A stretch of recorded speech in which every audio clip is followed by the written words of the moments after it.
passada tinha trabalhado exemplos não abelianos globais. A gente tinha falado basicamente dos casos globais, e aí a gente ia começar agora a falar das simetrias locais, tanto abelianas quanto não abelianas. A gente vai dar uma olhada, uma reolhada no teorema de Noether, mas agora na versão local. Vamos falar sobre isso. Só queria chamar a atenção de uma coisa: semana que vem eu não vou poder dar aula, eu vou ter que viajar.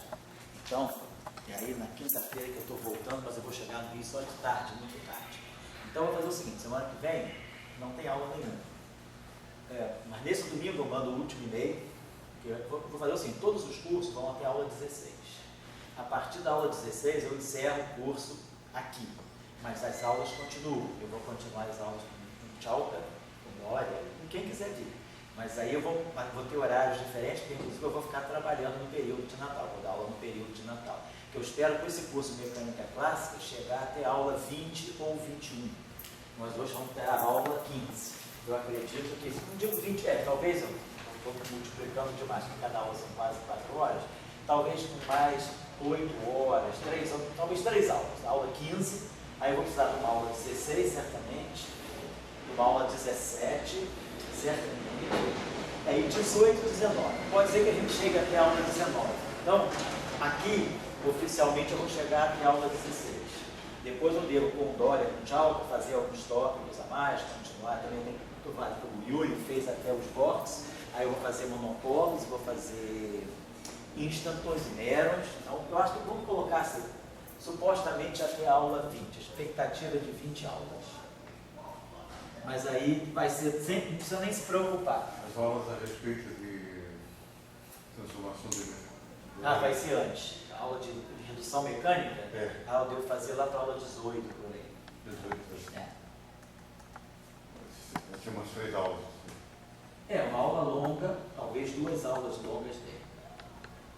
Expectativa é de a gente ter na faixa de 20 aulas, aproximadamente 20 aulas. Então aí, semanalmente, a gente fazendo as aulas, o Tchalka, por gentileza, coloca para nós aí no site. Quem quiser, quem estiver interessado nos tópicos suplementares, vai achar 2 aulas também, né? Mas semana que vem eu não vou poder dar aula. Então aí a aula da semana que vem, que seria no dia 14, vai ficar provavelmente para a semana seguinte, no dia 20, mais ou menos, tá bom? Tá certo? Mas é só para dizer que semana que vem, sem aula. Bom, então vamos voltar aqui. Vou retornar rapidamente aqui ainda ao teorema de Noether na forma global. O teorema de Noether não. Há um detalhe sobre simetrias globais. Vou retornar aqui a um ponto sobre simetrias ainda globais, não abelianas. Só para a gente chamar a atenção de um ponto que vai nos ajudar na hora de compor as teorias de ângulos.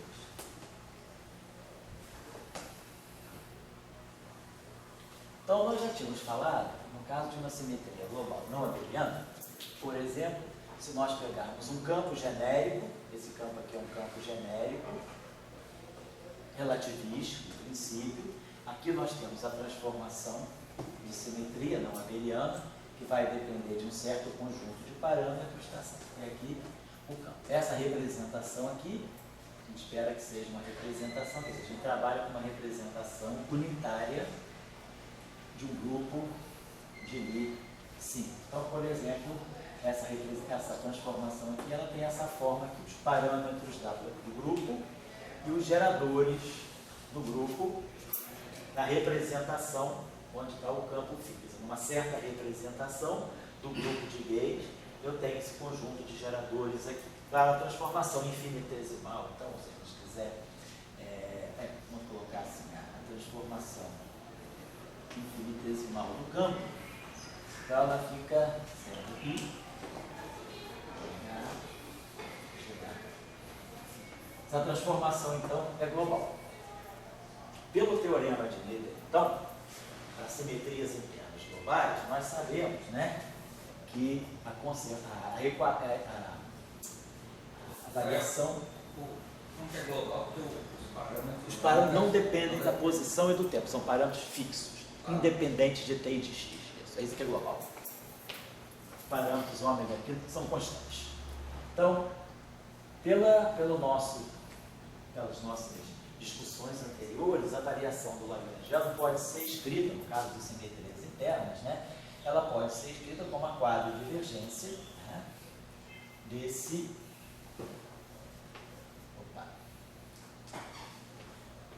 composto aqui, desse objeto aqui, e aqui ΔΦ. E isso aqui igual a zero, porque nós estamos supondo, justamente, se eu tenho uma simetria, se eu tenho uma invariância do lagrangiano, a variação do lagrangiano é zero, e nós temos essa espécie de quadricorrente aqui. Então, basicamente, essa quadricorrente aqui, que eu vou chamar de Jμ, né? Ela, vamos especificar ela aqui para nós, então Jμ vai ser para nós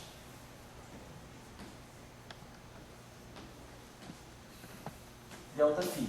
ΔΦ está aqui, ó, I, ômega A, geradores GA. Lembrando, então, isso aqui é para ser entendido dessa forma aqui.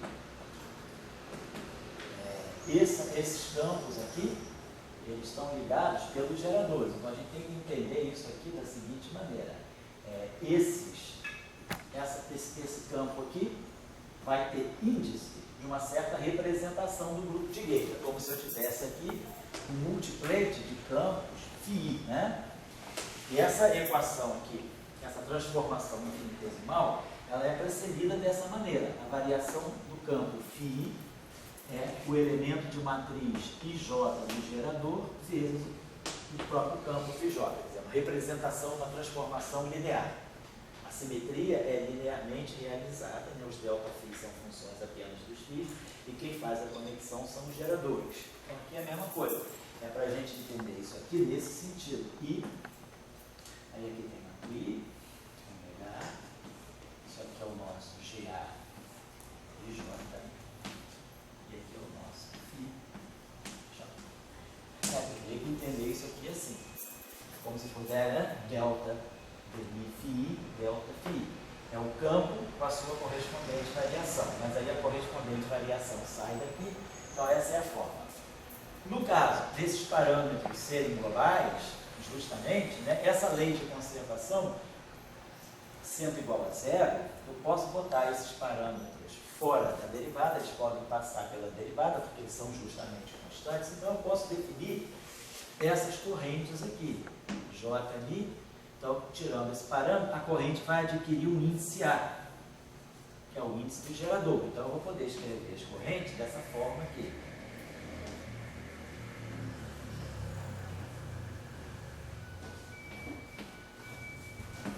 Em geral, a gente mantém esse I aqui. Essa corrente acaba sendo real. Tá? Esse I aqui é justamente porque a corrente seja real. Esses geradores aqui são hermitianos. E isso aqui, então, é a expressão das nossas correntes. Então, para cada índice de gerador do grupo, nós vamos ter uma corrente. Então, nós temos um conjunto de correntes. A gente tem tantas correntes quantas forem a dimensão, quanto for a dimensão do grupo. Né? Então, se for um grupo SON, nós temos N-1 sobre 2 geradores diferentes. Então, nós vamos ter N-1 sobre 2 correntes. Se o grupo for SON, nós vamos ter N2 menos 1 geradores. Portanto, N2 menos 1 corrente. Então, para cada gerador do grupo, nós vamos ter uma corrente. Então, essa é a versão, vamos dizer, global do teorema de Noether em forma não abeliana. Vamos só particularizar isso no caso dos férmions. Né? Vamos imaginar, então, que nós tenhamos um lagrangiano aqui, do tipo Dirac, mas onde nós tenhamos N campos fermiônicos. Temos um multiplete de campos fermiônicos. Portanto, vamos escrever aqui, a nossa ação de Dirac, ela vai ter essa expressão aqui, psi barra I, gama I, Ni, psi. C menos, aqui menos N, botar o termo de massa também, psi barra psi. Se bem que o termo de massa não é importante para a corrente, porque para a corrente só vai entrar o termo que tem derivado, o termo cinético. Quer dizer, o que aparece aqui na corrente é justamente o momento canônico. O momento canônico e associado ao campo φ, componente I. Então, isso aí eu comento calma. Então, do lagrangiano de direto, só vai interessar para nós esse termo aqui na hora de olhar a corrente. E a derivada do lagrangiano em relação a dmi psi, quando eu derivar esse lagrangiano em relação a dmi psi, vai sobrar exatamente isso aqui. Então, no caso fermiônico, né, a gente pode escrever esse conjunto de correntes aqui. A derivada do lagrangiano em relação a dmi psi é I, psi barrado, gama mi. Esse termo aqui. E aí aqui vão entrar os geradores.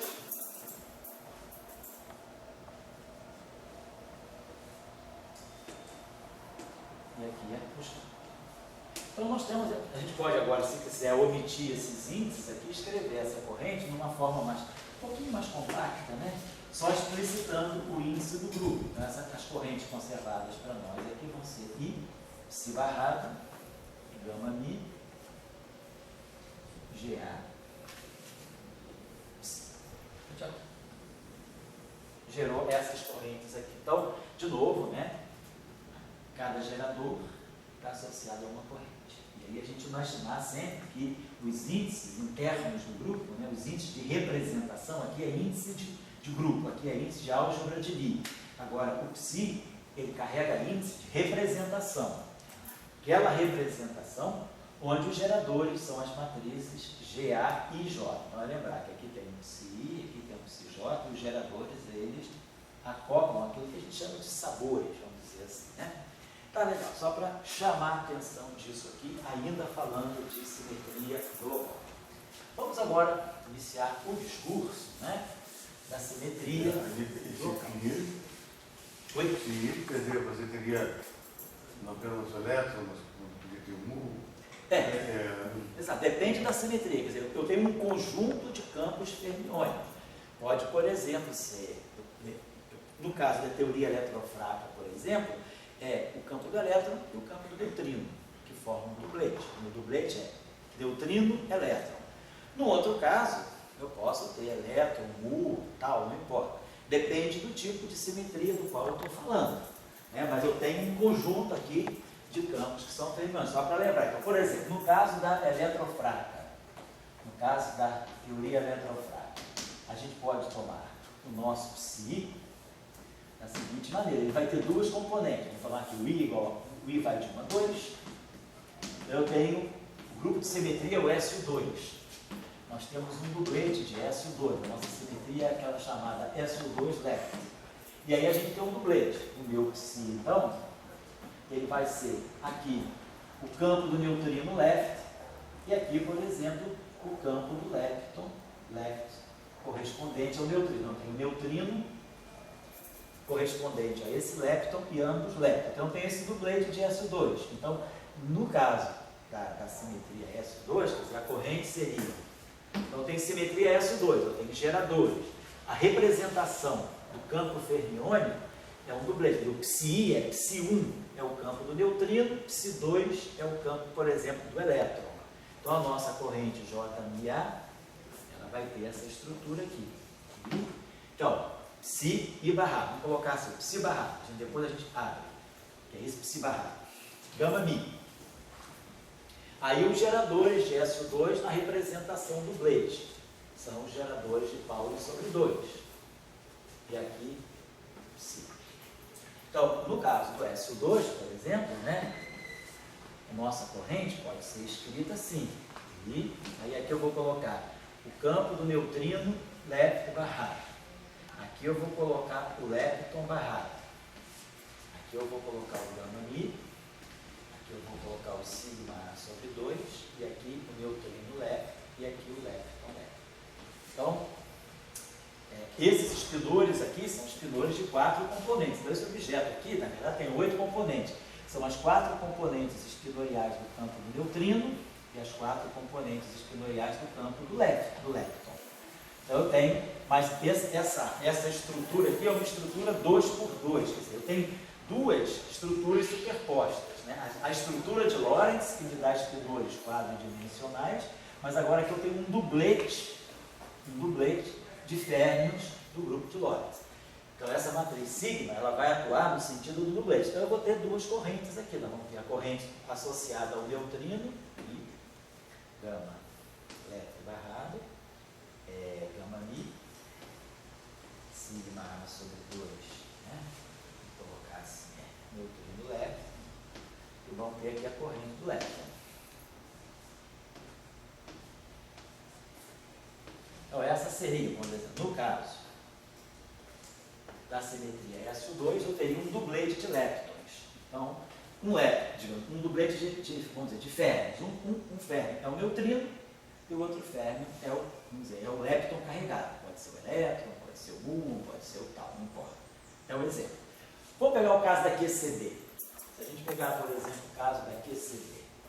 QCD, nós temos a simetria. Então, nós temos dois tipos, vamos dizer. Na QCD a gente pode ter a simetria SO3 de flavor e pode ter a simetria SO3 de Bohr. Então, no caso da QCD, a gente pode estar falando de duas simetrias distintas, que por acaso são SO3. A simetria SO3 de flavor, vou botar aqui flavor, que é aproximada. Ela não é uma simetria exata, porque os quarks não têm a mesma massa. Quark U, quark D e quark S não tem a mesma massa. Eu vou pensar em 3, eu vou pensar no triplete, no eightfold wave, né? A gente está aqui pensando na descrição de Gell-Mann, né? Eightfold wave.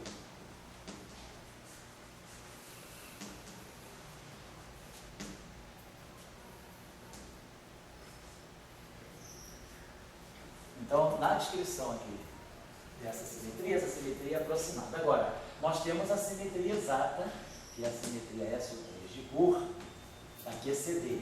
Aqui é a QCD propriamente dita, é a simetria exata de Bohr. Então vamos ver. Se nós pegarmos a simetria de sabor, então no caso do flavor,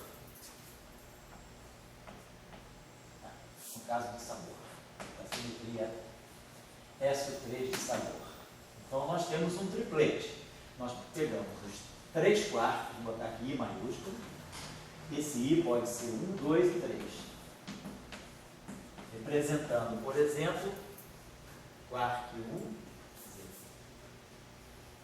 quark U, quark D e quark S. Eu teria uma simetria de 3 sabores. Simetria SO3. Então, os geradores são as matrizes de Gell-Mann sobre 2. Então eu tenho 8 matrizes ligadas a SO3, 8 matrizes em forma 3×3.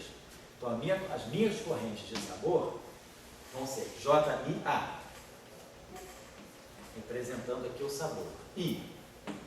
Aí vão ter quark no flavor I barrado. Gama Mi. Aí os geradores de SO3 na representação triplete. As matrizes de Gell-Mann sobre 2. E essas matrizes aqui, elemento IJ. E aqui o quark QJ. Então aqui, essas matrizes são 3×3. Nós já vimos em aulas precedentes. Elas vão misturar os sabores. Quer dizer, nessa corrente aqui, eu não tenho uma corrente diagonal nos sabores, como eu tinha no caso do SO2. Eu tinha neutrino com neutrino e lepton com lepton. Então, não tinha uma corrente que misturasse, né, o neutrino com o lepton. Tinha a corrente neutrino, lepton, lepton. Aqui, nós estamos com uma corrente que mistura os sabores, porque essas matrizes de Gell-Mann aqui, elas vão misturadas, elas não são diagonal, elas não estão em forma diagonal.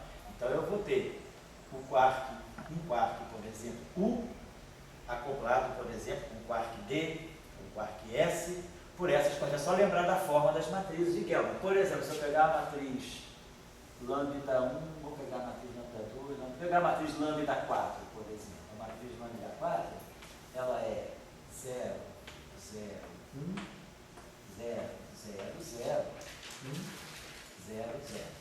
Então essa matriz aqui, se eu colocar ela aqui, ela tem elemento 1, 3. Então ela vai acoplar aqui o quark U com o quark S, que é 1 com 3. E depois ela tem elemento 3, 1. Ela vai acoplar aqui um quark S com um quark U. E assim vai. Se eu pegar, por exemplo, a matriz lambda, pegar essa matriz lambda 1, por exemplo. Se eu pegar a matriz lambda 1, ela é 0, 1, 0. 1, 0, 0. 0, 0, 0. Então, se eu pegar a matriz lambda 1, ela tem elemento 1, 2. Então, ela vai acoplar o quark 1, que é o quark U, com o quark 2, que é o quark D. E aqui vai ter um segundo termo nessa matriz. Quando eu somar sobre I e J aqui, para essa matriz eu vou pegar I igual a 1, J igual a 2, ou I igual a 2, J igual a 1. Então, esse gerador lambda A, quer dizer, a corrente J2, ela é uma corrente formada pelo quark U com quark D. A corrente J4, ela é formada pelo quark U com quark S. E assim vai. Quer dizer, para os 8 geradores, eu vou ter, para cada gerador, eu vou ter uma corrente. Esse A aqui corre de 1 a 8, que eu estou falando no caso do grupo SO3. Então, eu tenho 8 correntes de Flavor. Essa é a simetria aproximada. A simetria não é exata, porque as massas não são iguais, mas é uma simetria aproximada. Agora, se a gente for falar, vamos falar agora da QCD propriamente dita. Eu não diria que seria QCD, que seria mais aproximado de chamar de física drônica. Agora, aqui é QCD, é a simetria SO3 de cor. Então, se nós pegarmos agora a simetria SO3 de cor, essa simetria SO3 de cor, ela não vai misturar os sabores, ela vai pegar um só sabor. Vamos dizer, a gente pega um certo quark, que pode ser U, D ou S. Esse quark aqui é U, D ou S, não é? Eu escolho um sabor. Escolhido um sabor de quark, quer dizer, pode ser até outro, se a gente quiser. A gente sabe que a gente tem 6 sabores, quer dizer, pode ser o quark U, pode ser o quark D, pode ser o quark C, pode ser o S, pode ser o D, ou pode ser o BOT. Então, eu escolho um sabor, dado um certo sabor de quark. Vamos chamar o quark QI.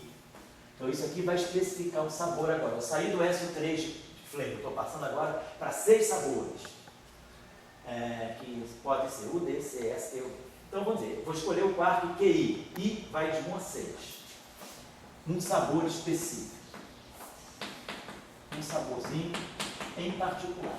Agora, segundo SO3 de cor, cada sabor de quark, cada tipo, cada quark, cada família, pode aparecer em 3 cores. Então, associado a esse índice I, eu vou ter, vamos dizer aqui, um índice, vamos chamar um índice I minúsculo, que eu vou chamar de cor. Então, esse índice I pequeno, ele vai de 1 a 3. É um índice do SO3 de cor. Então, cada quark, independentemente do tipo, isso é, do sabor, vai poder aparecer em 3 cores, e essa simetria é exata. Então, nós vamos fazer nesse caso a nossa corrente, nós vamos ter corrente JMI, e agora eu vou falar do SO3 de cor, JMIA.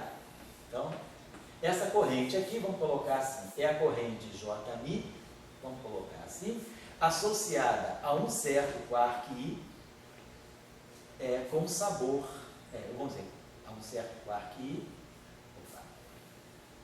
com o índice de sabor de cor agora, perdão. Então, a nossa corrente agora da QCD, ela vai ser I, aí aqui eu vou colocar o quark I, tá? No sabor, na cor I pequeno, perdão. Aí aqui o gama Mi, agora, os geradores do grupo SO3 de cor, são as matrizes de Gelman, também sobre 2. Só que agora, aqui índice I pequeno e J pequeno, tudo cor. E aqui o mesmo quark I na cor J. Então, essa matriz de SO3 de cor, ela não mistura os sabores, ela não mistura os flavors, ela é diagonal no flavor. Eu vou ter 8 matrizes do quark U, 8 matrizes do quark D, e assim vai. 8 correntes. Quer dizer, cada flavor pode aparecer em 8 correntes de cor. A cor vai de 1 a 3. A cor é I igual a 1, I igual a 2, I igual a 3. Cada quark tem 3 cores. Agora, a simetria é SO3, então eu tenho 8 geradores associados ao SO3 de cor. Então eu tenho 8 correntes. Quer dizer, cada corrente vai com um gerador. A corrente, ela não vai com o número de cores, ela vai com o número de geradores do grupo. Então eu tenho essas 8 correntes e elas são diagonais no sabor. Então a corrente não mistura o sabor. Cada sabor de quark fixo tem a sua corrente de cor. Então o espaço de cor é ortogonal ao espaço de sabor. Quer dizer, cada quark, um certo flavor pode aparecer em todas as cores. Então, essa matriz aqui, ela vai fazer o mix, ela vai fazer o acoplamento dos índices de cor. Tá? E essa matriz aqui, esse índice I, ele é fixo. Ele é o índice de flavor. Então, ele não muda. Certo? Para cada flavor, eu escrevo essas correntes. Tá legal? Professor, Pode lembrar. Pois não. eu tenho uma pergunta que acho que tem mais a ver um pouco com questões fundamentais. Sim. Mas essa falando de simetrias, eu acho que vale a pena perguntar. Eu tive essa dúvida já na primeira parte do curso, que não tem a ver com fazer. Sim, pode falar. Por exemplo, quando você descobre que tem uma simetria, essa simetria, por exemplo, a simetria de cor, que a gente acredita que é exata, ela te leva a uma construção de uma interação de um campo fermiônico com um campo de gauge. Certo. E aí aparece uma nova, você tinha proposto só uma partícula, que eram os campos os campos fermiônicos, que eram os quarks, e depois você tem a ideia de botar uma interação e aí aparece uma nova partícula, que são as novas partículas são os gluons. Os bósons vetoriais. Os bósons vetoriais. Só que o que significa, o que muda se, por exemplo, você descobre que a simetria é aproximada? Os bósons vetoriais não existem, ou a interação é diferente, o que muda? Por exemplo, se a gente não soubesse que se a gente só tivesse descoberto 3 quarks, se a gente achasse que a massa deles era igual, e fizesse toda a construção, ao invés de que a gente fez para cor, a gente fizesse tudo isso para aquilo, para sabor. E achasse que elegesse um outro bóson vetorial para mediar a interação, que não fosse gluon, fosse outra coisa, e depois a gente descobre a interação é aproximada. Então, aquilo que a gente colocou antes não existia ou existia de forma diferente? Não, pode existir. Por exemplo, no caso da teoria eletrofraca, é exatamente isso que acontece. O que você faz? Você introduz a simetria, introduz os bósons de Gauge. Todo mundo sem massa, a simetria exata. Depois o bóson de Higgs quebra a simetria espontaneamente. Então a simetria é quebrada. Quer dizer, as massas são diferentes. Você criou degenerescências. O elétron tem uma massa, o neutrino não tem massa, o muon tem uma massa diferente da massa do elétron. As massas se explitam, mas os campos de Gauge continuam lá. Então você pode colocar, porque se você observar bem, o que está levando a simetria, as correntes ligadas à simetria, as conservações, elas estão ligadas à parte cinética dos campos, à parte que tem momento. A parte de massa, ela fica fora dessa discussão.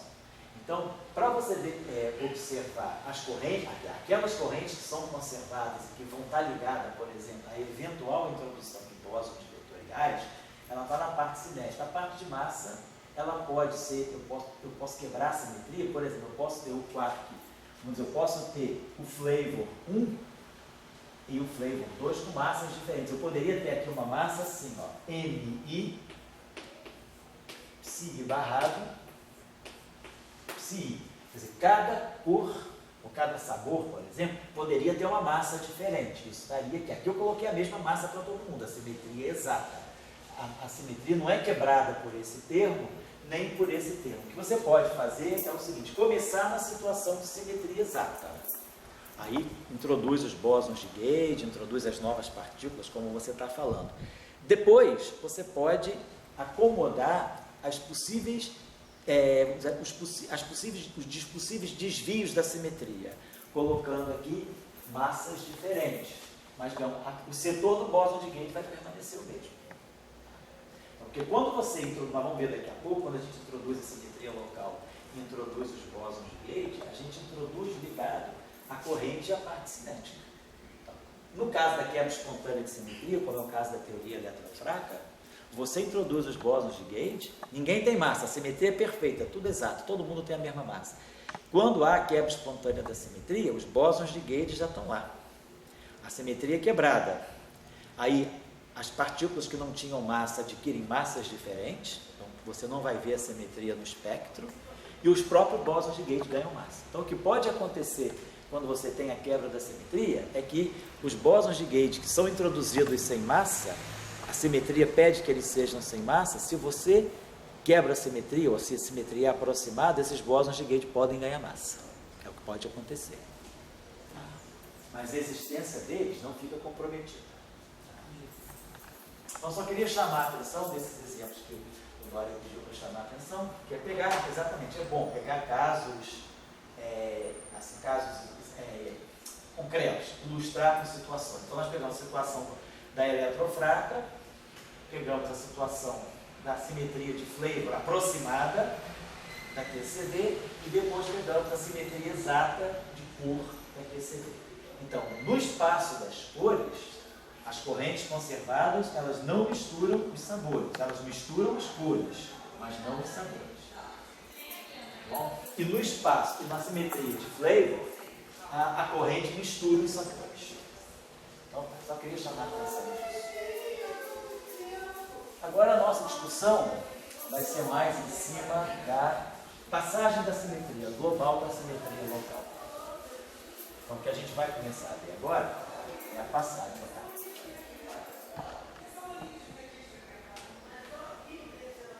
Então, a gente vai começar com uma simetria, por exemplo, que é global, e a gente já sabe tratar ela muito bem, e aí a gente vai passar agora para a simetria local.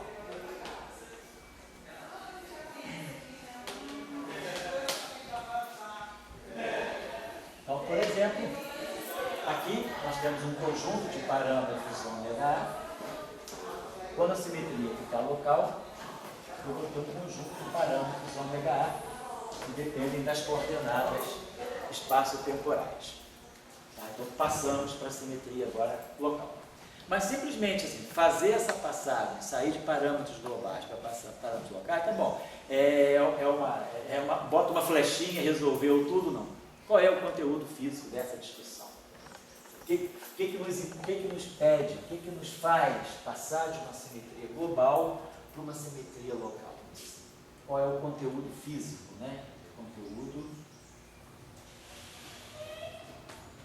físico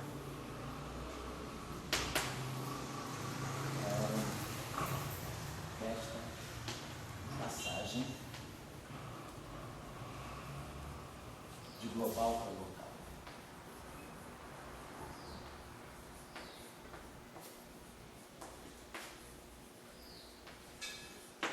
Quer dizer, o que significa a simetria ser global? Significa que quando eu faço uma transformação, no caso da simetria global, quando a gente pega um campo e faz uma transformação sobre ele, esse campo está definido no ponto Tx do espaço-tempo, eu faço uma transformação sobre ele, que é uma transformação que vai depender desses parâmetros aqui, e tudo no mesmo ponto x. Só que os parâmetros são globais. Então, quando eu faço a transformação num ponto, automaticamente essa transformação se repercute imediatamente para todos os outros pontos. A transformação é a mesma em todos os pontos do espaço. Então significa que quando eu transformo o campo nesse ponto, nesse outro ponto, que pode estar afastado o quanto eu queira desse, a transformação é a mesma. Então, é como se eu, no espaço dos campos, né, o que significa isso? Eu estou nesse ponto x. Nesse ponto x eu tenho um espaço interno. Eu tenho um grupo de simetria interno, que é o mesmo grupo que está aqui. Em cada ponto do espaço eu tenho aquela simetria. E aqui eu tenho os meus campos, entendeu? Eu tenho direções do espaço dos campos. Eu tenho o campo φ. Aqui também eu tenho campos φ. Só que quando eu faço a transformação aqui, eu passo do φ para o φ' nesse ponto, eu estou passando ao mesmo tempo aqui também. Então, pontos que estão distantes um do outro, eles vão ter a mesma transformação. Então, quer dizer, tudo que eu fizer aqui está replicado aqui e, por sua vez, também está replicado aqui. Então, isso é a simetria global. E a gente pode imaginar o seguinte, numa teoria de campos, né, relativística, a gente está sempre comprometido com a questão da causalidade. Tá? Então, os meus campos são definidos num ponto, a dinâmica desses campos depende daquele ponto e das vizinhanças do ponto, porque os meus lagrangianos dependem de campos, os meus lagrangianos locais dependem dos campos e de derivadas dos campos. Pode ser mais de uma, pode ter campo com derivada superior, não importa. Mas se é tudo derivado, é tudo na vizinhança do ponto. Então eu tenho, né, uma definição de Lagrangiano que é completamente local. Tudo depende de um certo ponto. E depois eu integro sobre todos os pontos do espaço e tempo. Quer dizer, tudo que eu faço no ponto, depois eu integro sobre todos os pontos para contemplar todo o espaço. Essa é a visão da ação local, do Lagrangiano local, né? Agora, o que significaria eu ter uma simetria em que eu fizesse uma transformação aqui, R de x, e aqui eu fizesse uma outra transformação R de um outro x, vamos dizer assim, de um x barrado. Estou em pontos distintos. Ou seja, aqui eu estou num ponto x1 e aqui eu estou num ponto x2. Então, o que significa? Num ponto, eu transformar os campos de um móvel e em outro ponto, eu transformar de outro móvel. O que eu estou dizendo é isso aqui. Eu teria meu campo φ' de x, vai ficar aqui exponencial e ômega A de x, GA e de x. Então, se esses parâmetros aqui agora dependem da posição, significa que em pontos distintos eu vou estar fazendo transformações distintas. Muito bem. Mas eu estou querendo dizer que eu tenho uma simetria. Então significa que se, por exemplo, se eu estou aqui nesse ponto x e eu faço uma certa transformação, vamos dizer que eu tenho um dublete de campos. Eu tenho um campo φ1 e um campo φ2. Eu fiz uma transformação aqui. Eu vou misturar. Quando a gente faz uma transformação, eu misturo φ1 com φ2. Eu vou passar para um φ' e para um φ2'. Se eu estou agora num outro ponto, isso aqui é no ponto x1, se eu estou agora no ponto x2, eu vou fazer o mesmo tipo de transformação. Só que vamos chamar aqui de x1, x2, vamos chamar aqui de x, e aqui vamos chamar de x barrado. Então eu vou ter a mesma coisa, eu tenho φ1 e φ2. Só que a transformação que eu vou fazer aqui, ela vai me trazer para um φ' e para um φ2'. Só que essa transformação aqui é diferente. O φ' daqui não é o mesmo φ' daqui, porque essa transformação vai depender do x. De repente aqui eu posso fazer uma transformação mais ampla e aqui eu posso fazer uma transformação pequena. Por exemplo, se eu falasse de rotações internas, se eu tivesse uma simetria SO2, eu poderia fazer uma rotação aqui de um ângulo π sobre 4 e aqui fazer uma rotação de um ângulo π sobre 8. Então, as transformações são distintas em pontos distintos. Mas a simetria está nisso. Se eu tenho a simetria, a interação, se esse campo φ1, se essa partícula φ1 interage com essa partícula φ1, ou se essa φ1 interage com a φ2, o processo é o mesmo, porque a simetria está me dizendo justamente que a interação é independente de ser φ1 ou φ2. Do ponto de vista da simetria, φ1 e φ2, as duas componentes, são indistinguíveis.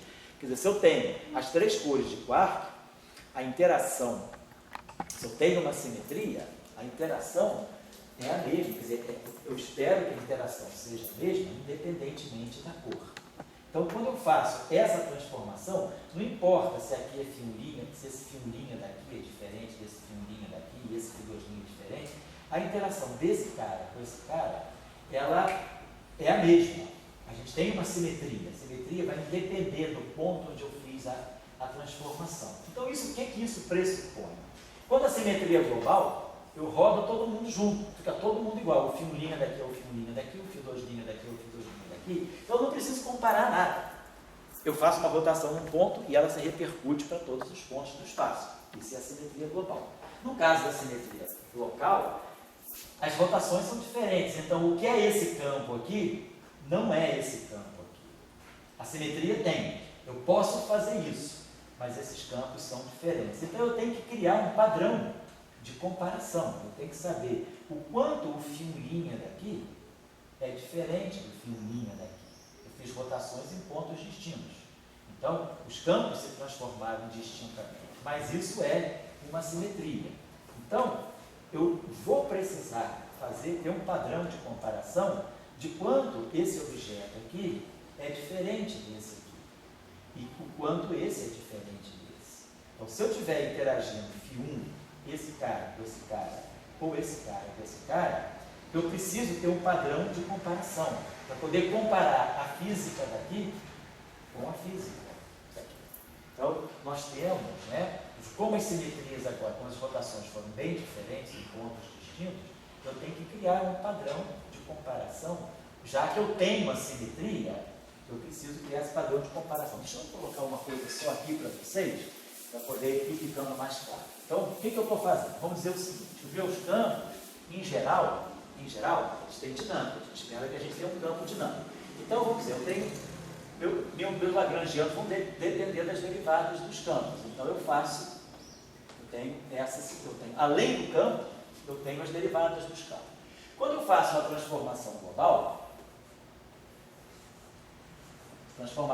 interna no espaço dos campos, eu não toco nas coordenadas espaço-temporais, eu não mexo nas coordenadas do espaço-tempo, derivadas não mudam. Mas eu vou passar para um campo filinha de x. Então, esse meu campo filinha de x, ele vai ser isso aqui, vai ser dmi, do R, do ômega, dos ômegas A, vou esquecer o índice A, φ de x. Então, isso aqui é o que eu fiz.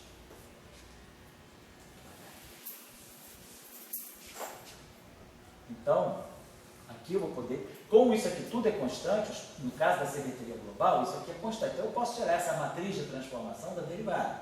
Então, eu vou ter aqui R de ômega e a derivada do campo. Então, o que está acontecendo quando a simetria é global? O campo, vou botar aqui só para relembrar, no caso da simetria global.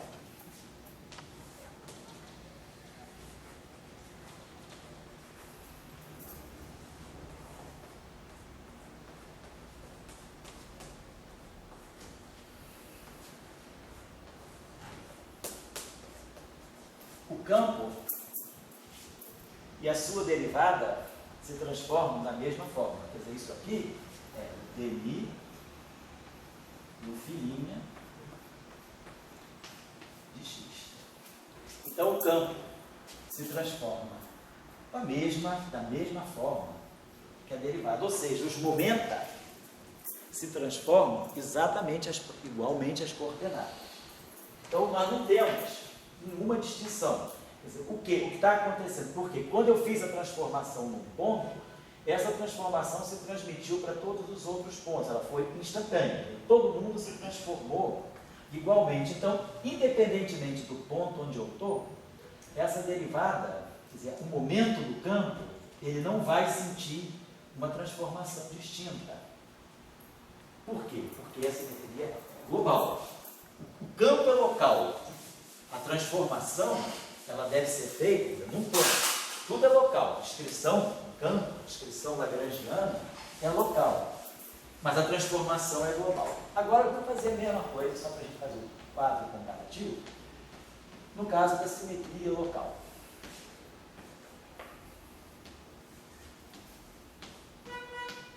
Vai ficar tudo igual. Só que agora eu tenho R.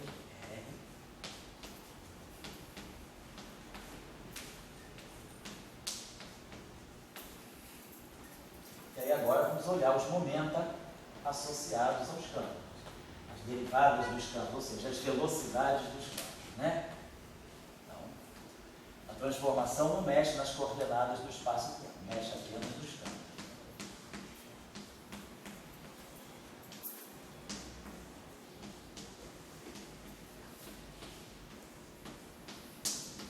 Se eu quiser agora comparar como a derivada do campo se transforma, o momento, então nós vamos ter duas transformações. Essa derivada vai poder atuar aqui no R, vai ter aqui o φ. E depois nós vamos poder ter o R vezes a derivada do próprio campo.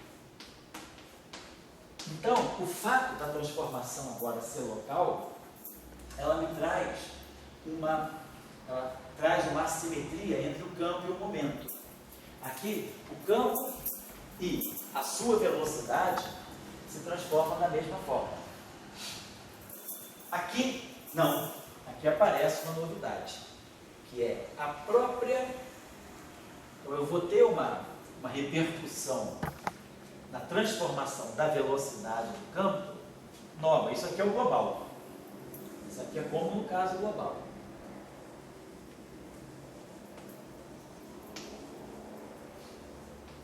Como no caso global. Agora aqui não. Aqui nós temos um efeito extra.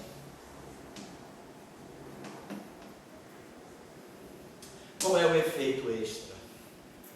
Aparece um efeito de localidade que vai depender da posição.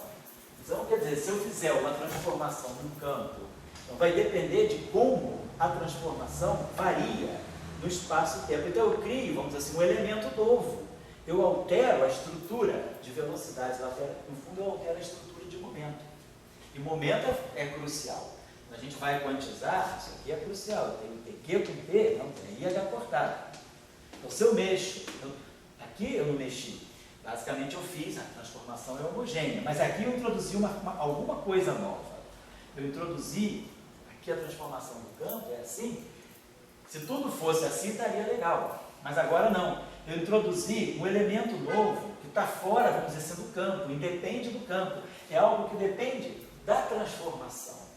Então depende, vamos dizer assim, da vontade do observador. Você está introduzindo algo alheio ao campo.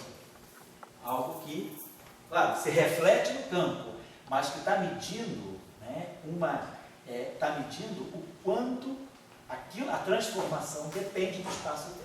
Claro, se a transformação for homogênea, for constante, esse termo é zero. Se eu pegar uma situação em que a transformação é global, aquele termo é zero. Mas, e se esses parâmetros ômega, x, ômega x dependerem muito fortemente da posição? Eu vou ter uma alteração na velocidade do campo. O campo transformado, ele vai receber uma contribuição de velocidade que, no fundo, não tem nada a ver com ele. Então, eu estou introduzindo o elemento extra. Então, a gente deveria, o que a gente espera? A gente espera que essa transformação não afete as velocidades, quer dizer, não afete a física do campo. Ela está mexendo. Então, tem um elemento externo aqui. Então, um pouco essa é a situação que está acontecendo. E aí a gente se pergunta, o que nós devemos fazer para remediar essa situação? Quer dizer, como é que eu posso introduzir? O que significa esse elemento aqui? Esse elemento aqui significa algo que está acontecendo pela mudança, pela transformação. Então a gente tem que ver o que a gente pode fazer para uniformizar essa discussão, para uniformizar essa descrição. Por que a derivada não tem implicação? Por que não pegamos também variação da derivada? Ou prima na derivada? Porque a transformação, você está falando de simetria interna. Quando a gente falou de translação, de rotação, a gente mexeu nas coordenadas do espaço-tempo. Agora não, eu estou num ponto e eu vou fazer transformações no espaço dos campos, no espaço interno. Eu vou misturar, por exemplo, entendeu? Vou pegar assim, eu tenho elétron e neutrino, eu vou misturar no mesmo ponto X, eu vou misturar o elétron com o neutrino. Então, o que o Alexander está colocando aqui é só chamar a atenção. Quando a gente está falando de simetrias internas, nós não estamos mais falando das translações, nem das rotações. Vou botar aqui. É uma coisa meio abstrata. Você vai fazer Isso. um negócio que depende agora do espaço-tempo. Você não está mexendo no espaço-tempo, você está mexendo no espaço dos campos. Você tem mais campos, você tem um conjunto de campos com uma certa simetria. Ou seja, você tem um conjunto de partículas que tem, por exemplo, a mesma massa, mas você está definindo esses campos no mesmo ponto. Eu não estou fazendo uma transformação do sistema de coordenadas, eu não estou mudando de observador no espaço-tempo, eu não estou passando de um observador inercial para outro observador inercial, ou de um observador inercial para um não inercial. Eu não estou fazendo transformação espaço-temporal. Eu não mexo nas coordenadas do espaço-tempo, eu estou fazendo transformações no espaço dos campos. É como se eu estou nesse ponto X, e nesse ponto X eu tenho um conjunto de campos, φ1, vamos dizer assim, eu tenho um triplete de campos, φ1, φ2, φ3. E eu vou fazer uma transformação, então é como se nesse ponto do espaço-tempo eu tivesse um sistema tridimensional de eixo, onde eu tenho φ1, φ2 e φ3. Eu vou fazer uma rotação nesse espaço interno. Estou num ponto X, não vou mexer no ponto X, mas eu vou fazer uma rotação no espaço desses campos. Vou fazer uma transformação linear entre esses campos, nesse espaço interno aqui, sem mexer nas coordenadas espaço-tempo. Então, essas são as transformações que nós estamos fazendo, as transformações ditas de gate, tanto globais quanto locais. Eu não estou mexendo, não é isso que eu estou fazendo. Aí sim, seria diferente. Se eu fizesse isso aqui e isso aqui, que é o que a gente fez quando estudou translação, rotação, a gente mexeu nas coordenadas espaço-temporais, mas a gente não tinha um conjunto de campos no mesmo ponto. Eu tinha um único campo naquele ponto. O campo se transforma porque o campo recebe as transformações espaço-temporais. Mas o efeito extra não tem que ver com isso. Você tem que conectar, fazer uma conexão entre um ponto X e um X'? Não, tudo aqui está no mesmo ponto. Eu não saí do ponto. Essa derivada, eu botei o filhinho de x, φ de x, filhinho de... o ponto... Mas para fazer... Vamos lá, pois é. Mas o ponto é o mesmo. Então, esse termo aqui, ele não está conectando um ponto x com um ponto x. Eu estou olhando o que está acontecendo. Antes de fazer, eu estou nesse ponto x aqui. E claro, o meu campo, quando eu meço a derivada do campo, claro, eu não estou só nesse campo, eu estou nesse campo e no entorno dele, no x mais dx.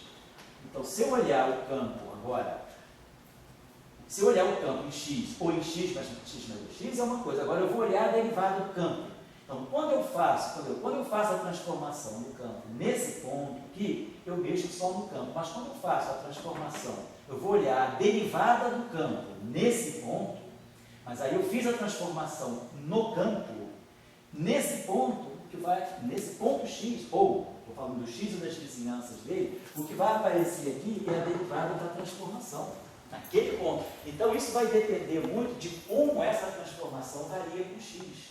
De como essa transformação varia de x para dx, para x mais dx. Então, está tudo localizado no ponto. Claro, se você estiver falando agora de um outro ponto, aí tudo bem. Você pode também conectar pontos distintos, mas aqui não. Eu estou conectando o ponto x com o ponto x mais dx. É como se aqui eu tivesse aqui uma outra réplica do meu campo interno. Só que quando eu passo daqui para cá, o meu campo se transforma simplesmente dessa maneira, homogeneamente.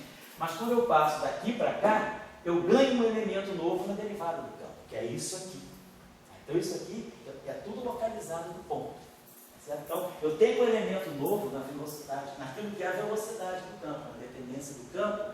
Quer dizer, se eu fizer antes da transformação, eu tenho essa velocidade do campo. Depois da transformação, esperaria ter a velocidade do campo transformada como o campo se transforma, mas não, aparece um termo extra na velocidade do campo, claro que vai depender do campo, mas quem está medindo esse termo aqui, basicamente, é o quanto a transformação depende da posição.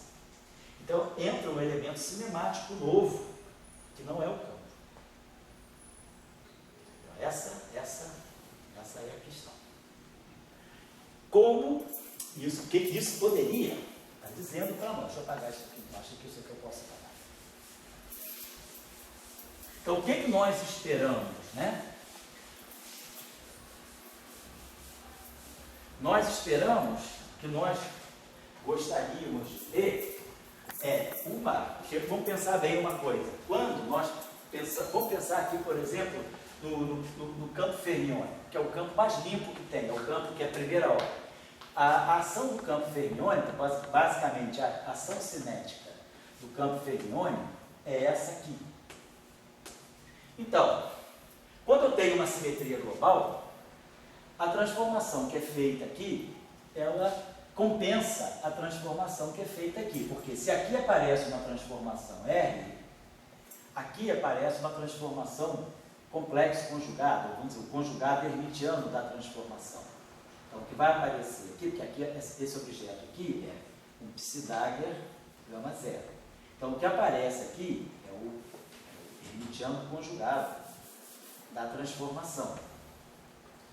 E essa simetria sendo unitária, o que a velocidade do campo se transforma contrabalança com a transformação do próprio campo. Né? Então, esse é o balanço. A velocidade é compensada pela transformação do campo. Agora, aqui vão aparecer dois elementos. Vai aparecer esse elemento aqui, que vai compensar com esse, mas vai aparecer esse elemento aqui, que não tem como se compensar com esse. Então, você gerou alguma coisa que quebrou essa simetria entre os campos e as suas velocidades.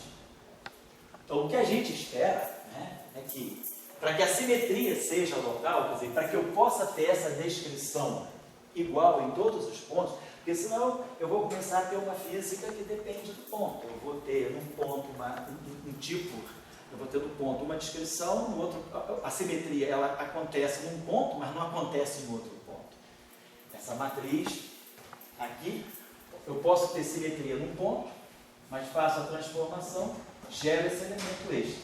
Então nós temos que criar um padrão de uniformidade para que a gente possa garantir que a simetria seja a mesma. Apesar dos campos mudarem e das velocidades mudarem, o todo não muda. O que a gente quer é que a simetria do lagrangiano ou da ação, né? Lembrando aí o que o Alexandre falou, simetria, né? A simetria da ação está aqui.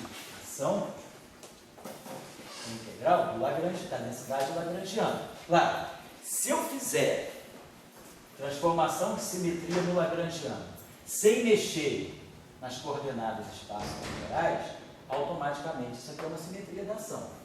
Mas, se eu mexer nas coordenadas espaço-temporais, eu posso estar mexendo no elemento de volume. Isso aqui pode não ser invariante. E isso aqui, ser invariante, e a ação, então, não vai ser invariante.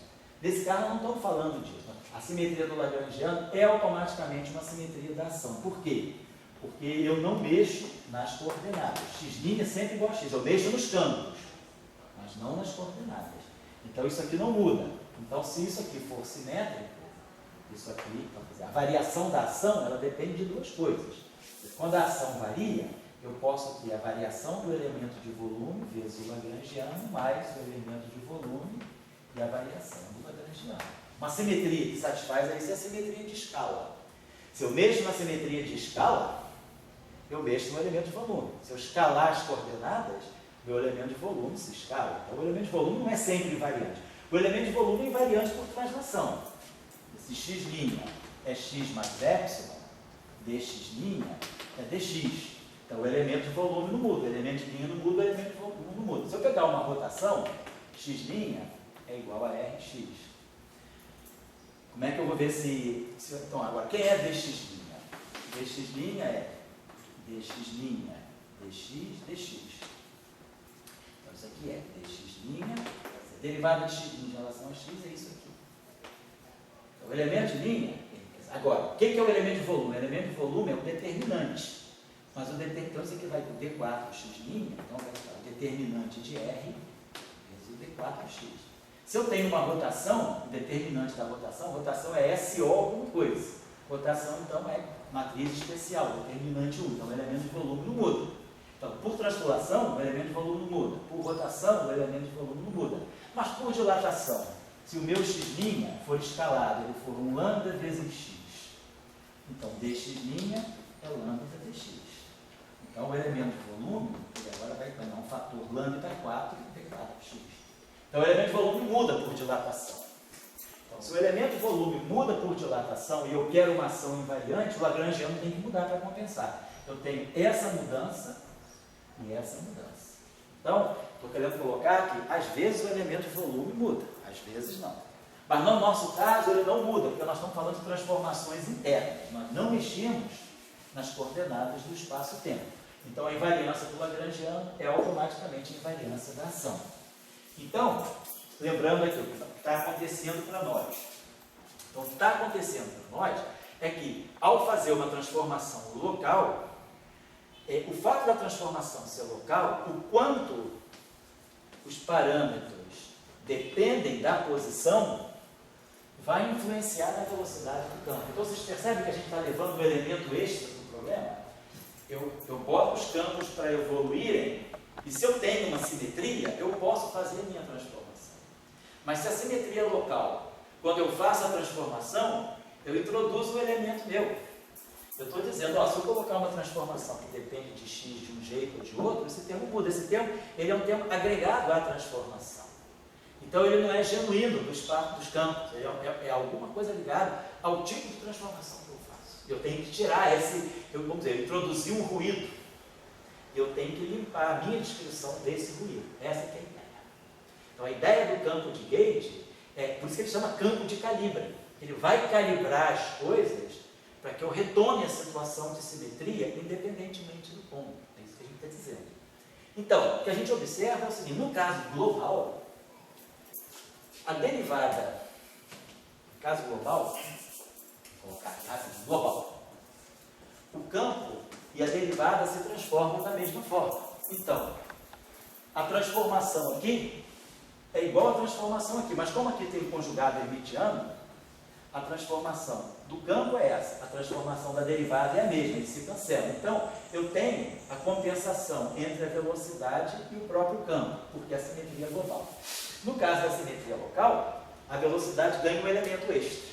Mas, se por acaso nós conseguirmos organizar aí a gente vai ter que pensar o que eu posso fazer para limpar o efeito desse campo na derivada. A derivada do campo, na velocidade do campo. Então a gente teria que ter aqui alguma coisa que de qualquer forma compensasse essa. Aqui está garantido, ó, quem muda é isso aqui. Então esse cara aqui, de alguma forma, ele também deveria ter que se transformar com esse próprio S, se eu quero que a simetria seja local. Eu tenho que, de alguma forma, eliminar o efeito de ruído que eu introduzi ao fazer a transformação local. Está claro o conceito? Quer dizer, isso é uma coisa para vocês pensarem. Mas eu estou dando uma forma, um caminho de pensamento. Então, o que a gente observa é que a transformação da derivada vai tudo bem, mas aparece esse termo extra aqui, que é linear no campo. Então, a gente poderia pensar o seguinte, se a minha derivada do campo, ela for da seguinte maneira, vamos dizer que eu levasse essa minha derivada do campo, na própria derivada do campo. Vou manter a derivada, porém, esse elemento extra aqui está me dizendo o seguinte, isso aqui é o gradiente de um objeto que se comporta como um escalar, do ponto de vista do espaço e tempo de Minkowski. Então isso aqui é um vetor. Então isso aqui se comporta como um quadrivetor, e atuando no campo. Então, se eu poderia introduzir aqui alguma coisa, vamos dizer assim, algum quadrivetor aqui, atuando no campo. Então, quem sabe esse quadrivetor aqui não possa, de alguma maneira, fazer o papel desse objeto aqui. Porque isso aqui é linear no campo. A estrutura fica muito simples. Algo que é linear no campo, algo que é linear no campo. Esse cara tem uma estrutura de espaço e tempo, tal qual dMi tem. Então, a gente pode pensar o seguinte, quem sabe, ao invés de trabalhar com esse objeto aqui, eu trabalhasse com um objeto desse tipo, claro, aí sim eu tenho que introduzir um elemento extra. Esse elemento extra é o elemento que vai dar conta dessa sujeira que eu introduzi ao colocar a simetria local. Porque aqui está toda uma arbitrariedade. E se eu fizer uma transformação com ômega de x que depende muito fortemente de x? Esse termo aqui, ele vai ficar assim, flutuando em torno das dependências. Essas funções são completamente arbitrárias. Então, se ela depender muito de P e de X, essa variação aqui pode ser muito forte, pode ser muito fraca. Então, eu tenho um elemento que eu estou introduzindo pela minha vontade de ter simetria local.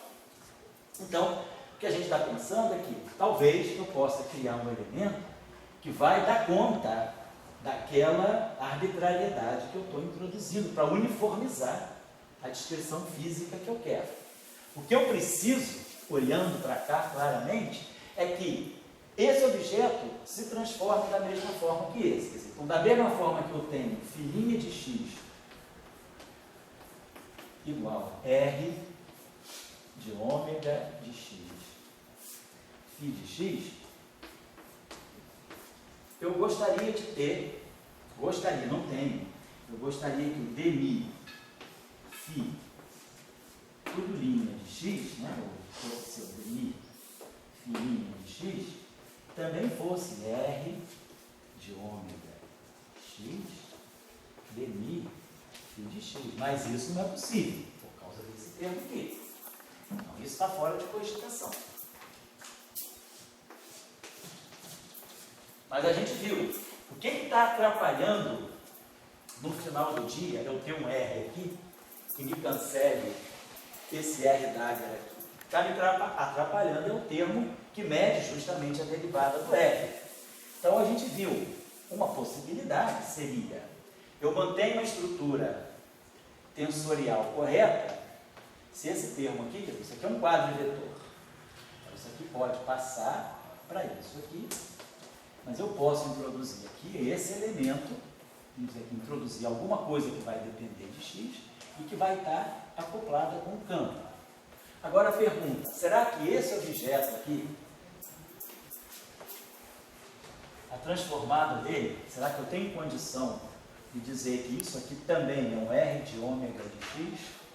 E aí, atuando dmi, φ, mais ami. Ou seja, eu quero modificar a noção de velocidade de tal maneira que a velocidade nova seja a velocidade antiga a menos desse fator, transformando exatamente igual à própria coordenada. Eu quero uniformizar a transformação da coordenada e da velocidade. Porque o que a gente espera numa teoria usual é que a velocidade, ela é o momento, né? Ele vai na contragradiência da posição, né? Quer dizer, a posição, se a posição se transforma com R, o momento, que é d dx, ele vai se transformar com R a menos 1. Eu vou ter que fazer a regra da cadeia. O momento, ele vai na contragradiência da posição. Ele não se transforma igual à posição. Ele se transforma na contragradiência. E é o que está acontecendo aqui. O φ tem uma transformação, mas o φ barrado, o psi barrado, ele vai com R dada. Mas eu quero que a derivada vá com R. É isso que a gente quer. A gente quer opor essas transformações. Será que isso é possível? Então a pergunta é, isso é possível? Se isso for possível, eu tenho como uniformizar a transformação da velocidade e do campo, mas às custas de introduzir um elemento novo. Então, quer dizer, essa é a noção. Talvez então eu tenha que modificar de uma certa maneira a minha física. É melhor. Aqui, a física está atrelada à minha observação. Sou eu que sou o transformador, eu que venho e coloco a transformação como eu quero, eu vou introduzindo um elemento meu, estou sujando, estou colocando, vamos dizer, lixo, trash, no espaço de campos. Mas agora não, eu estou introduzindo um outro objeto, eu estou introduzindo um campo. Será que esse campo aqui, ele que não vai absorver a sujeira do observador e limpar a transformação? Então vamos ver. Esse termo aqui, então, seria dmi, como a gente já falou, esse linha aqui não atua nas coordenadas. Então o primeiro termo, ele vai ficar dmi r φ. Vou esquecer o ômega de x aqui dentro, só para não pesar a notação. Aqui eu vou poder botar mais a linha mi fininha. Isso aqui, então, vai ficar R dmi φ mais R ami φ. Então, vamos desenvolver esse lado aqui. Vai ficar dmi R φ mais R dmi φ mais a linha mi filinha é R φ igual a R dmi φ mais R ami.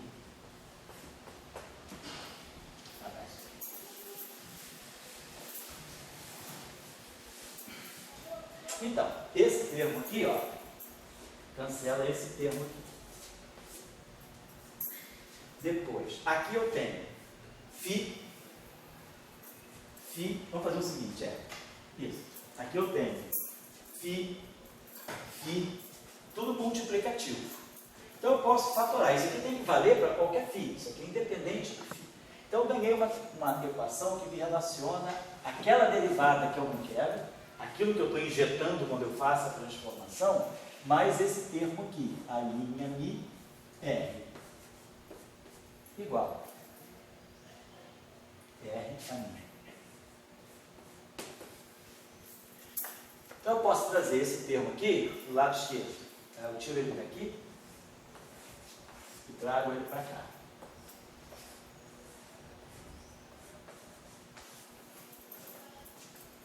E aí agora eu posso multiplicar aqui por R a menos 1. Então eu vou ter alinha-me,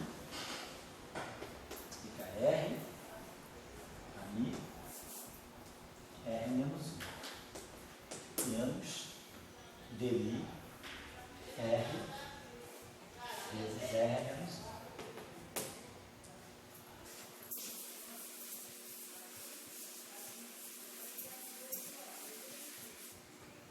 Aqui todo mundo sabe, né? Quer dizer, a gente sabe essa igualdade. R vezes R menos 1 dá identidade. Então, se eu derivar essa equação, eu tenho a derivada de R vezes R menos 1 mais R vezes a derivada de R menos 1 igual a zero. Então, eu posso escrever esse termo, derivada de R vezes R menos 1, como sendo menos R derivada de R menos 1. Então, esse termo aqui, se eu quiser, é só uma questão de vontade. Eu posso escrever como sendo mais R derivada R menos 1. Lembrando que essa derivada está atuando no R menos 1.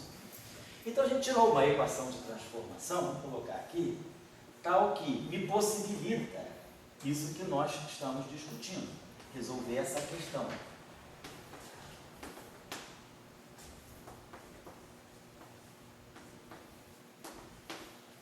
Então, se esse objeto que entrar agora no lugar do dele, então a nossa proposta foi, esse termo aqui me inspirou a ver o que eu posso fazer para uniformizar a transformação da velocidade com a transformação do campo. Então a gente observou que essa proposta, né, de redefinir o operador de velocidade, vamos colocar assim, um novo operador de velocidade, vamos chamar assim de V maiúsculo, né? Que é o que a gente no fundo chama de depois de derivada quadrada. Então eu defini esse objeto aqui.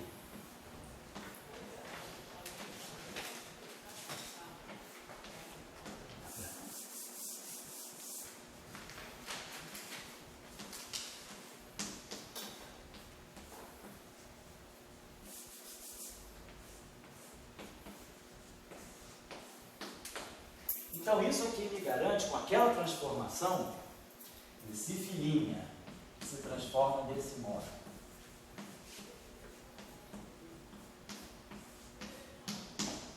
E o A se transforma desse modo.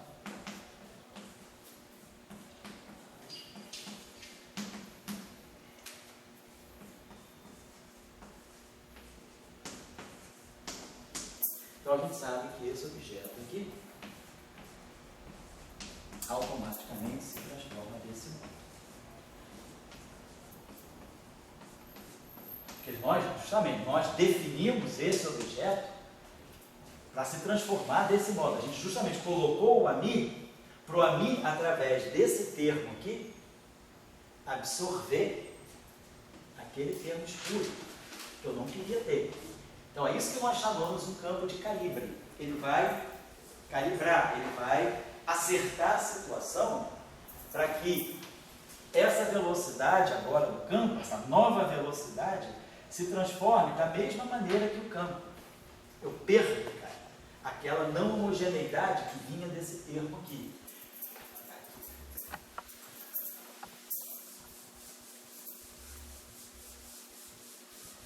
E aí, se nós então sairmos dessa descrição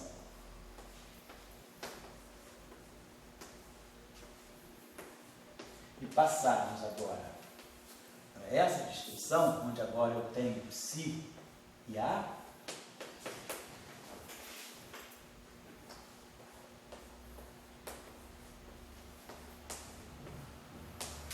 aí agora eu garanto, esse objeto aqui se transforma com R, e esse objeto aqui se transforma com R dagger. Então, independentemente da posição onde eu esteja, a simetria acontece.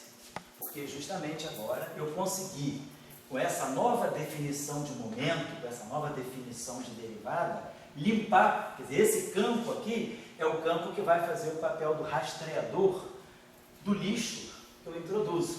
Quer dizer, quando a minha vontade entra na teoria e modifica, a minha vontade está aqui, porque eu que faço a transformação, eu atuo, né? Quer dizer, eu sou um agente ativo no meu sistema, eu introduzo uma transformação que é dependente da posição, porque eu quero, vamos ver, a gente vai fazer uma transformação, a gente pode fazer uma transformação diferente em cada ponto. O que isso vai comportar? Vai comportar a introdução desse elemento. Mas eu posso limpar, resolver a questão, introduzindo no meu próprio sistema um elemento extra, e esse elemento extra, ele toma conta desse termo espúrio através dessa transformação. Quer dizer, esse elemento é introduzido já com essa lei de transformação.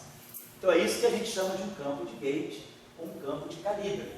Claro que, no caso abeliano, onde R simplesmente é uma transformação de fase, no caso abeliano, para nós R, em princípio, é uma matriz. R é isso aqui, ó, exponencial de ômega GA. Vamos pensar assim. Então vamos olhar essa transformação para observar o seguinte: isso aqui é um elemento do grupo, isso aqui é um elemento do grupo. Esse objeto aqui, quem é esse objeto aqui? Vamos dar uma olhadinha, deixa eu apagar isso aqui.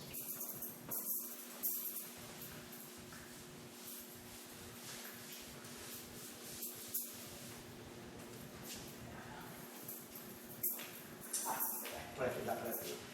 Esse objeto aqui é um elemento do grupo. Esse objeto é um elemento do grupo.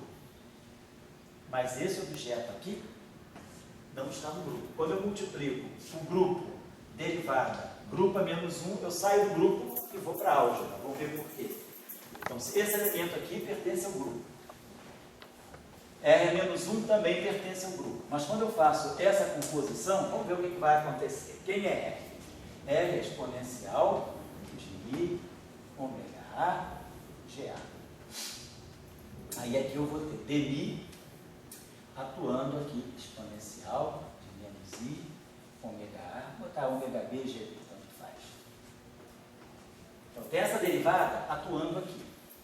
Vamos imaginar o seguinte, vamos imaginar que eu possa estar com isso tudo aqui atuando na identidade. Significa o quê? Que essa, no sentido operatorial, essa derivada vai atuar aqui e depois essa derivada vai passar para cá. Então tem dois termos aqui. Isso vezes a derivada disso, mais isso vezes isso, vezes a derivada disso, que é zero. Então, quando esse termo aqui, quando eu colocar esse artifíciozinho de colocar a identidade aqui, isso aqui é idêntico, aí eu fazer isso aqui, exponencial de I ômega G, dI, exponencial de menos I, ômega, estou abreviando aqui. Por quê? Porque o termo que viria aqui seria derivada da identidade, que é zero. Então, agora, por que dessa forma fica mais simples? Porque eu tenho uma relação operatorial, eu tenho um operador exponencial de um operador A, tenho um operador D e tenho aqui exponencial do operador menos A. Aqui a gente usa aquela famosa expressão de Hausdorff. Isso aqui é B mais o comutador de A com B, mais 1 meio o comutador de A e o comutador de A com B, e mais assim vai, mais 1 sobre 3 fatorial, comutador de A, comutador de A, comutador de A com B, e assim vai.